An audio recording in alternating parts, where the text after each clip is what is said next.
یہ ہے قرآن کا مطلب. فَإِذَا عَزَمْتَ, جب ایک ڈیسیجن لے لیا ہے نا, فَتَوَكَّلْ عَلَى اللَّهِ, تو نتیجہ کس پہ چھوڑنا ہے؟ اللہ پہ.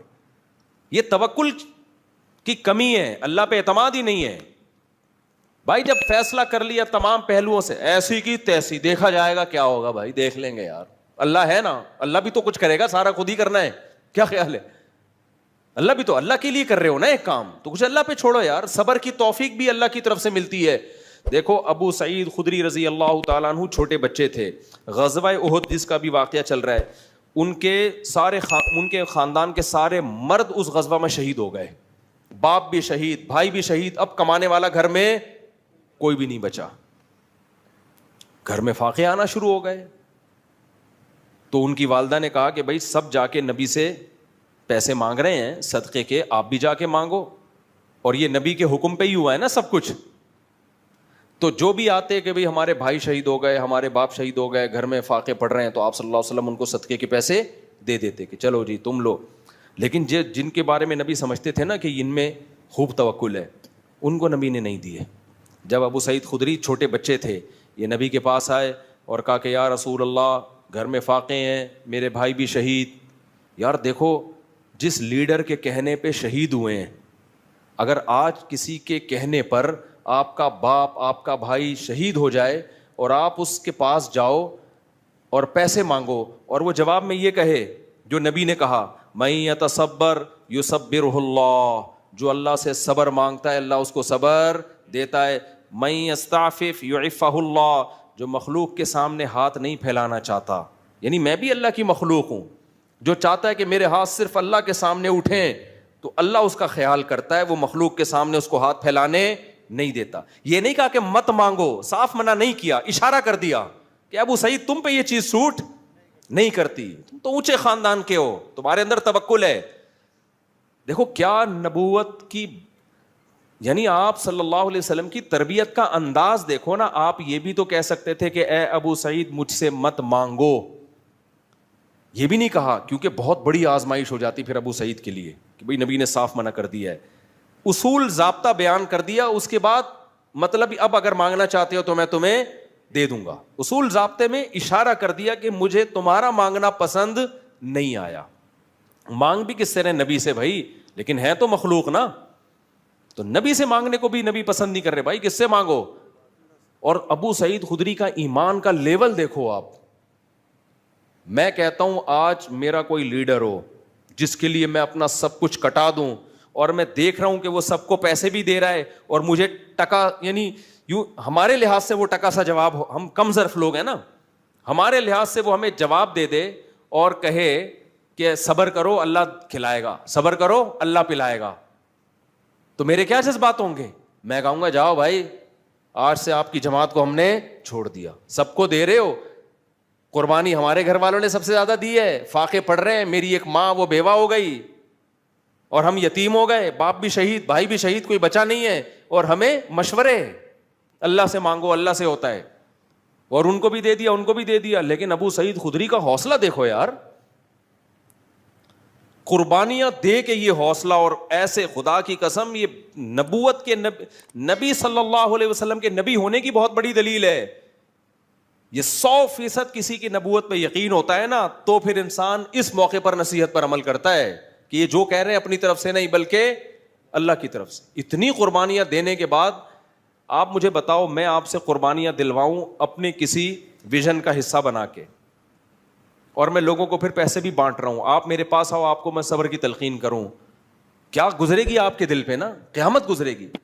لیکن ابو سعید خدری 10 سال کے تھے غالباً, جب وہ آئے تو نبی نے فرمایا میں یستعفف یعفہ اللہ, جو صرف اللہ کے سامنے ہاتھ پھیلانا چاہتا ہے کہ اپنے دامن کو, استعفاف کا مطلب اپنے دامن کو داغدار ہونے سے بچانا. الفاظ بھی دیکھو, پاک دامن کو عفیف کہتے ہیں. پاک دامن کا مطلب کیا بھائی, ہاتھ پھیلا لیا تو دامن کیا ہو گیا؟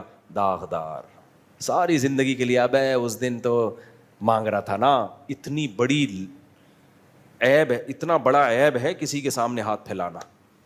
اور آج ذرا سی بات پہ پلاٹ خریدنا ہے پیسے دے دو, بچے کو میں نے امریکہ بھیجنا ہے, ادھر کھانے کو لوگوں کے روٹیاں نہیں ہیں, خدا کے بندو اور تم ہری ہری سوج رہی ہے بچوں کو امریکہ بھیجنے کے لیے بھیک مانگ رہے ہو لوگوں سے یار. میں بتاتا ہوں واقعہ, ادھر ہی مسجد میں ایک صاحب آئے, بچوں کی اسکول کی فیسیں دینی ہے تو پیسے نہیں ہوتے, آپ زکوٰۃ کے کچھ پیسے دے دیں. میں نے کہا میرے پاس تو نہیں ہے, مطلب آپ کو دینے کے لیے نہیں ہے. کہہ رہے میں کیا کروں پھر؟ تو میں نے کہا کہ نہیں پڑھاؤ اسکول میں, اسکول میں نہیں پڑھاؤ. کہہ رہے ہیں یہاں بچہ اسکول میں نہیں پڑھے گا تو کیا کرے گا؟ میں نے کہا ٹماٹر بیچے گا. میں نے کہا جو پریکٹیکلی ٹماٹر بیچ رہا ہے میں نے دینا ہے تو میں اس کو دوں نا. کیا خیال ہے بھائی؟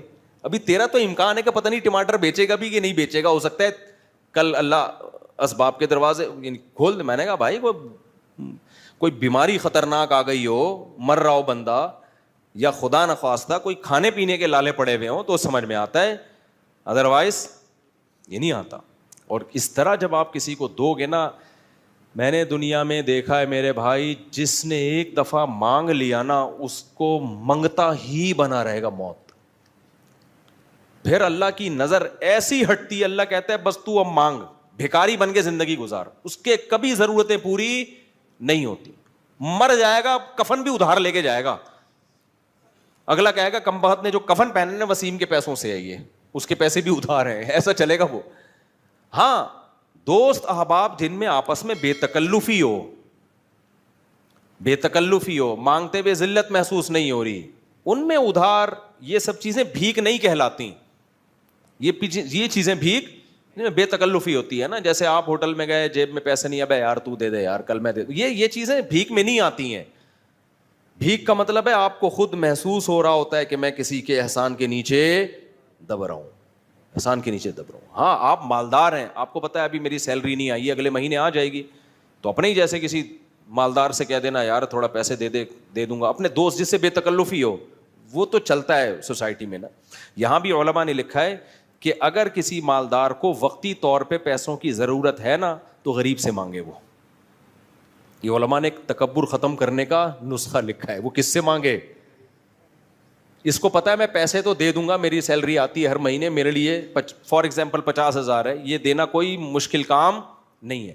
تو غریب سے مانگنے میں کیا ہوگا, اس غریب کی عزت آپ کی نظر میں بڑھ جائے گی. وہ غریب کا دل بھی باغ باغ ہو جائے گا, یار سیٹھ صاحب میرے سے کیا مانگ رہے ہیں. اور وہ غریب دے گا بھی خوشی خوشی. اس کو پتا ہے پیسے کہیں جانے والے ہیں ہی نہیں, اس کے لیے 50,000, اس کے پان گٹکوں کا خرچہ ہے 50,000.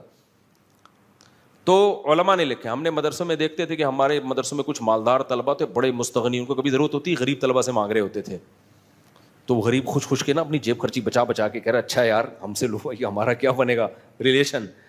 تو لیکن غریب کو چاہیے ایسا نہ ہو کوئی بھی سوٹ ٹائی میں آ کے پیسہ مانگے, آپ میرے بیان کی وجہ سے اس کو دے دو, کوئی بھروسہ نہیں ہے یہ اپنی ہو یا کسی سے ادھار لی بھی اس نے, پتا ہو کہ واقعی کیا ہے یہ مالدار آدمی ہے, اس کے لیے 40-50,000 1,00,000 کی کوئی ویلیو ہے نہیں. باپ اور بھائی سے مانگنا,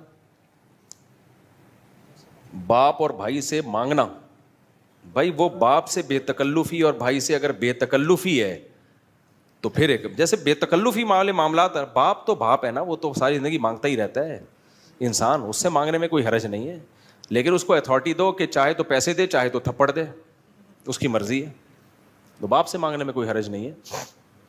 یہ تو بے تک ماں ہے. ہمارے حضرت فرمایا کرتے تھے احسان پتہ ہے کس کا لینا ہے, باپ کا, ماں کا, اپنے کوئی پیر و مرشد ہو, مینٹور ہو آپ کا کوئی جس سے آپ ہدایت لیتے ہو, اور استاذ کا. یہ 4 افراد کے سوا کسی کے احسان کے نیچے نہیں آنا. وجہ اس کی ہے کہ ان کو اللہ نے محسن ویسے ہی بنا دیا ہے. ان کے سامنے فنٹر گیری, اچھا ہو گیا آپ نے سوال پوچھ لیا, ان کے سامنے تکبر نہیں کرنا ہے. ابا آپ کو پیسے دے رہے ہیں, لے بیٹا. ابا انسان وہی اچھا ہوتا ہے جو صرف کس کے سامنے ہاتھ پھیلائے, اللہ کے. باپ کہے گا کمبخت 25 سال کا ہو گیا, میرے ٹکڑوں پہ ہی پلا ہے تو, 1 روپے بھی تو نے اپنی جیب سے تعلیم میری, پراٹھے صبح میرے پیسوں سے کھاتا ہے, گیس بجلی کا, اور آج میں تجھے کہہ رہا ہوں یہ لے بائک خرید لے. کہہ رہا ہے ابا مفتی صاحب نے بیان میں کہا ہے کہ جو مخلوق کا محتاج ہوتا ہے نا ساری زندگی اللہ اس کو مخلوق کے در کا محتاج بنا دیتے ہیں. تو ابا سے ایسا کہو گے نا تو پھر ابا کی طرف سے کیا آنا چاہیے, چپیڑ. تو باپ ہو گئی ماں, ماں سے تو ہم تو اتنا مانگتے تھے اپنی اماں سے, بھائی ہمارے ابا جب چپیڑ لگاتے تو اماں کے پاس چلے جاتے تھے. تو اماں ابا کا معاملہ اور ہے, لیکن اتنا نہ مانگو کہ وہ ان کو پتلون بیچنی پڑے اپنی بازار میں جا کے. بعض اولاد تنگ کرتی ہے نا. تو اچھا سوال پوچھ لیا آپ نے. تو جن سے جو بڑے رشتے ہوتے ہیں نا, باپ ماں, یہ تو ویسے ہی محسن ہیں. ان سے اگر آپ پان گٹکے کے پیسے نہیں لوگے تو کوئی ان پر احسان نہیں ہوگا. انہوں نے اس سے زیادہ, بہت زیادہ آپ پہ خرچ کر دیا ہوتا ہے, تو وہ الگ معاملہ ہے. ہاں, بڑا بھائی بھی اس میں داخل ہے. اب بڑے بھائی سے ریلیشن کس نوعیت کا ہے, یہ ہر جگہ ایسا بے تکلفی نہیں ہوتی نا. بڑے بھائی سے اگر ریلیشن اچھا ہے, بعض بڑے بھائی تو خوش ہوتے ہیں چھوٹا مانگے, وہ تو خوش ہوتے ہیں کہ یار ہمیں باپ سمجھ رہا ہے, ہمیں جو ہے نا ویلیو دے رہا ہے. تو یہ اچھا سوال پوچھ لیا آپ نے. تو بڑے اپنے وہ ایک الگ بات ہے, سمجھتے ہو کہ نہیں سمجھتے, باقی کسی کا احسان نہیں لینا. تو جلدی سے بات کو سمیٹ کے ختم کرتا ہوں میں. تو کوائف کیا کرنے, پورے کرنے کسی بھی چیز کے جو اللہ نے بتائے. تو پازیٹیو نیگیٹو تمام پہلوؤں پہ غور کرنے کے بعد جب آپ ایک رزلٹ پہ پہنچے تو قرآن کیا کہتا ہے, پھر کانفیڈنٹلی وہ کام کرنا ہے, کپ کپاتی ٹانگوں کے ساتھ نہیں کرنا. خود سے کانپ رہی ہو تو ایک الگ بات ہے, دوسری میں بعض دفعہ وہ چاہ نہیں روتے کہ کانپیں, لیکن وہ کانپیں خود بخود ٹانگ رہی ہوتی ہیں. ایسے بھی ہوتے ہیں وہ کانفیڈنٹلی کر رہے ہوتے ہیں, لیکن دولہا مجھے لگ رہا ہوتا ہے گھبرا رہا ہے, لیکن وہ کہتا ہے ایسی کی تیسی, کہہ تو رہا ہوتا ہے, باقی ایسے لوگوں بھی اللہ ہمت دے دیتے ہیں. تو اب توکل کا مطلب کیا ہے, جیسے ابو سعید خدری رضی اللہ تعالی عنہ کو جب نبی نے فرمایا جو صبر کرتا ہے اللہ صبر کی توفیق, جو اللہ سے چاہتا ہے کہ میں اپنے دامن کو داغدار ہونے سے بچاؤں تو اللہ اسے مخلوق کا محتاج نہیں کرتا. یہ آپ نے نصیحت کی, وہ چلے گئے. کہتے ہیں پوری زندگی ابو سعید خدری رضی اللہ عنہ نے کسی کے سامنے ہاتھ نہیں پھیلایا, اور ایسی زندگی گزاری, اللہ نے بہت دولت دی, پھر آپ کو بہت دولت سے نوازا آپ کو. یہاں تک کہ جب موت کا وقت تھا نا تو نبی صلی اللہ علیہ وسلم عیادت کے لیے گئے, زندگی جہاد میں گزری ان کی. انہوں نے کہا یا رسول اللہ میرے پاس بہت دولت ہے, اب میں دنیا سے جانے والا ہوں, میں چاہتا ہوں ساری دولت صدقہ کر دوں. کتنی دولت تھی؟ آپ نے فرمایا نام, فتح مکہ کے بعد کا واقعہ ہے, سعد ابن ابی وقاص کا واقعہ ہے یہ. فرمایا نہیں, اپنے وارثوں کے لیے بھی چھوڑ کے جاؤ. فرمایا کہ یا رسول اللہ پھر میں چاہتا ہوں 2/3 صدقہ کر دوں, 1/3 وارثوں کے لیے. فرمایا نہیں, اور زیادہ چھوڑو. پھر انہوں نے کہا ٹھیک ہے 2/3 وارثوں کے لیے, 1/3 صدقہ. پھر آپ نے فرمایا ٹھیک ہے 1/3 صدقہ, لیکن 1/3 بھی بہت زیادہ ہے, یعنی وارثوں کے. پھر آپ نے فرمایا تم اپنے وارثوں کو لوگوں کے سامنے ایسے چھوڑو غریب کہ وہ لوگوں کے سامنے ہاتھ پھیلاتے پھریں. دیکھو کیسی زبردست تعلیمات ہے شریعت کی.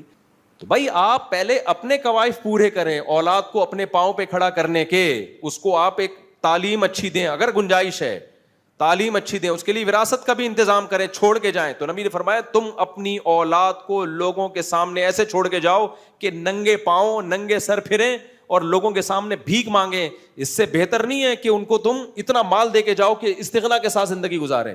تو یہاں چونکہ جائز سبب ہے تو جائز سبب اختیار کیا جائے گا, وہاں سبب اختیار کیے بغیر اللہ پہ توکل کرنا یہ شریعت کی تعلیمات نہیں ہے. سمجھ میں نہیں آ رہی, میرا خیال ہے یار, اتنی خوبصورت تعلیمات ہیں اسلام کی. لیکن پھر آپ نے کیا فرمایا, فرمایا تم یہ جو سمجھ رہے ہو نا ابھی میں مرنے والا ہوں اور ابھی وراثت, تو اصول تو بتا دیا کہ 1/3 بھی بہت زیادہ ہے, لیکن چلو تم چاہتے ہو 1/3 صدقہ کر دو تو ٹھیک ہے. 2/3 تبھی علماء نے لکھا ہے کہ اگر صدقہ کرنا ہو نا مرنے کے بعد تو 1/3 سے کم کرنا چاہیے, کیونکہ نبی نے 1/3 کو بھی بہت قرار دیا ہے. پھر آپ نے فرمایا لیکن مجھے ایسا لگتا ہے, یعنی آپ نے فرمایا کہ لعل اللہ ینتفع بک قوم ویضر بک آخرون, اللہ سے مجھے امید ہے ابھی اللہ تمہارے ذریعے بہت سے لوگوں کو فائدہ دے گا اور بہت سو کو بہت نقصان پہنچائے گا تمہارے ذریعے. کیا مطلب, تم مرو گے نہیں, ابھی تمہیں اور زندگی ملے گی, شفا ملے گی, اس کے بعد تم میدان جہاد میں لڑو گے جس سے مسلمانوں کو فائدہ ہوگا اور اسلام دشمنوں کو نقصان. ابھی اللہ نے تمہیں بہت سے لوگوں کو مارنے کے لیے رکھا ہوا ہے اور بہت سے لوگوں کو بچانے کے لیے رکھا. پھر وہی ہوا, وہ ٹھیک ہو گئے, حالانکہ وہ نا امید ہو گئے تھے اپنی زندگی سے. تو علماء نے اس حدیث کو بھی نبی کے معجزات میں شمار کیا ہے کہ کوئی امید نہیں تھی بچنے کی, وہ تو وصیتیں کر رہے تھے, اور نبی نے فرمایا کہ اللہ سے امید ہے ابھی تمہیں زندگی ملے گی. تو استغنا کا یہ فائدہ ہوا, سمجھ رہے ہو. تو تو اس لیے توکل کا مطلب کیا ہے بھائی؟ اللہ پہ اعتماد کرو گے تو اپنے آپ کو اللہ کے حوالے کر دو گے، جو ہوگا دیکھا جائے گا. ہم کوئی اکیلے تھوڑی ملحد تھوڑی ہے کہ بندر سے انسان بنے، بس اتفاق سے ہو گیا تو سب کچھ اتفاق سے ہوتا رہے گا. اوپر ہمارا رب بیٹھا ہوا ہے، وہ ساری سچویشن کو دیکھ رہا ہے. اس نے شادی کی ہے، اس نے زنا بولو نہیں کیا، سالے اس کو جو کوٹ رہے ہیں یہ اللہ دیکھ رہا ہے، کٹتا ہوا بھی دیکھ رہا ہے، پٹتا ہوا بھی دیکھ رہا ہے، گریبان کھول کے بھاگتا ہوا بھی دیکھ رہا ہے. تو وہ رب تھوڑی بھولے گا، وہ تمہیں حوصلہ دے گا، وہ تمہیں میرے پاس بھیج دے گا، میں تمہارا حوصلہ اور زیادہ. خیر تو وَمَن يَتَوَكَّلْ عَلَى اللَّهِ فَهُوَ حَسْبُهُ، اللہ کہتے ہیں جو مجھ پر اعتماد کرتا ہے میں کافی. یا تو اللہ مسائل حل کر دیتا ہے، یا مسائل رہتے لیکن صبر دے دے گا، حوصلہ دے دے گا آپ کو. حوصلہ بھی تو اصل چیز تو حوصلہ ہے نا، وہ برداشت کرنا آسان ہو جائے گا آپ کے لیے. تو غزوہ احد میں بھی اللہ نے کیا فرمایا کہ جب اتنے شہید ہو گئے تو منافقین کہنے لگے دیکھو ہماری مان لیتے تو یہ سب کچھ نہ ہوتا. تو قرآن کی یہ دوسری آیت جو میں نے بتائی نا، ایک آیت کہ جب کوئی کام کرو تو تمام قوائف مکمل کرو، اس کے بعد فیصلہ کرو تو توکل کس پہ کرو؟ اللہ پہ. پھر بھی نقصان ہو سکتا ہے، پھر بھی کیا ہو سکتا ہے؟ نقصان. پھر اس نقصان میں کیا کہنا ہے؟ اللہ نے فرمایا یا ایھا الذین آمنوا لا تکونوا کالذین کفروا وقالوا لاخوانہم، اے ایمان والو کافر جب جنگ لڑتا ہے نا اور جنگ میں آ کے ان کو شکست ہو جائے، قتل ہو جائیں، تو پتہ ہے کیا کہتے ہیں؟ اسی طرح جب وہ تجارت کے لیے ملکوں میں سفر کرتے ہیں تو سفر میں حادثہ ہو گیا، جہاز ڈوب گیا. پہلے حادثے بہت ہوا کرتے تھے، اب جا رہے ہیں بزنس کے لیے سمندری سفر میں، جہاز الٹ گیا، ڈوب گیا جہاز. تو وہ کیا کہتے ہیں؟ ان کے پیچھے لوگ روتے پیٹتے ہیں، ہائے اس کاروبار کے لیے نہ جاپان نہ جاتے، نہ زلزلے میں ہلاک. جاپان میں زلزلہ آئے نا، ایک عجیب چیز میں نے وہاں دیکھی ہے. اب جاپانی اکثر دبلے دبلے ہوتے ہیں. میں جب جاپان میں تھا تو بہت خطرناک زلزلہ آیا تھا نا، آپ کو بھی پتا ہوگا. خیر مجھے تو پتہ ہی نہیں چلا زلزلے کا، ہم پل پہ تھے اس وقت. پل تو ویسے ہی ہل رہا ہوتا ہے، لیکن واپس آئے تو پتہ چلا پورا یوں ہل رہا تھا. تو میں نے اپنے میزبان سے، ہمارے جو ارشاد بھائی، ان سے پوچھا، میں نے کہا یار یہ تو بڑا خطرناک ہے. وہ کہتے ہیں ہر ہفتے ایک دو جھٹکے آ جاتے ہیں. انہوں نے کہا کہ ہر ہفتے ایک دو ہل جاتے ہیں تھوڑے سے، تو ہمارے لیے نارمل ہے. تو میں نے کہا بھائی اگر اوپر والے پورشن میں چھت گر گئی، 2 پورشن تھے نا ان کے گھر کے، چھت گر گئی خدا نہ خواستہ، بندہ تو مرے گا. انہوں نے کہا یہ پہلے سے انتظام ہے، ہمارے ہاں چھت بہت ہلکی ہوتی ہے، گتے کی چھت نہیں جسے کہتے ہیں، مضبوط ہوتا ہے، اس پہ ایک اپارٹمنٹ پورا بن جاتا ہے، لیکن وہ اس چھت کا ویٹ نہیں ہوتا. میں نے کہا بھائی چھت کا ویٹ تو نہیں ہے، لیکن اوپر آپ جیسا کوئی بندہ بیٹھا ہوا ہو اس کا تو ویٹ ہوگا نا. نہیں آئی میرا خیال ہے بات. کہہ رہے ہیں یار یہ تو ہم نے کبھی سوچا ہی نہیں. میں نے کہا مجھے یہ ڈر لگ رہا ہے آپ کے گھر میں اب رات کو سوتے ہوئے، وہ اوپر جا کے سوتے تھے نا اوپر والے ارشاد بھائی، اور بھاری بھی ہیں ماشاءاللہ، جسم بھی ان کا بھاری. میں نے کہا ارشاد بھائی مجھے جاپانیوں نے یہ تو پورا انتظام کر لیا کہ چھت ہلکی بنا دی، چھت گرے گی ہمیں کچھ نہیں ہوگا، لیکن آپ اگر گر گئے تو ایک اور زلزلہ آئے گا. پھر صرف یہ نہیں کہ بندہ نہیں مرے گا. تو میں نے پھر ان سے کہا، میں نے کہا دیکھیں جاپانیوں نے نا جاپانیوں کے ویٹ کے حساب سے زلزلہ کا حساب کتاب کیا ہے، اس کو پاکستانیوں کا ویٹ معلوم نہیں ہے. تو آپ جاپان کے سائنسدانوں کو جا کے بتائیں، یا یہاں کے ماہرین زلزلیات کو جا کے بتائیں کہ بھائی اب تھوڑا سا کوئی اور ٹیکنالوجی لے کر آؤ، یا تو اوپر والے اپارٹمنٹ بنانا چھوڑ دو، کیونکہ اوپر بندہ گرے گا تو اس کی ایسی کی بندے کو کچھ نہیں ہوگا، وہ جس پہ گرے گا نا اس کی ایسی کی تیسی.